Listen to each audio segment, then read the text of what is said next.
Hey friends, welcome back to my YouTube channel. In this video tutorial, I will show you how to install a Smart Factory Tycoon game for free in Steam. And you can keep this game forever.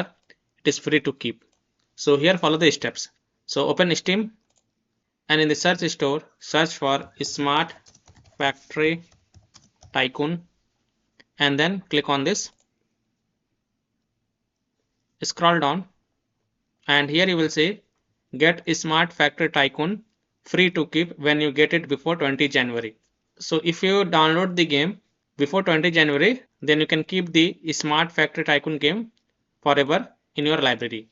So click on this add an account, click on install now, and here you will see Smart Factory Tycoon game and a install button. So click on install button. Now go to library and look for the Smart Factory Tycoon game. Here it is, and you can see a Smart Factory Tycoon game is getting installed on my PC.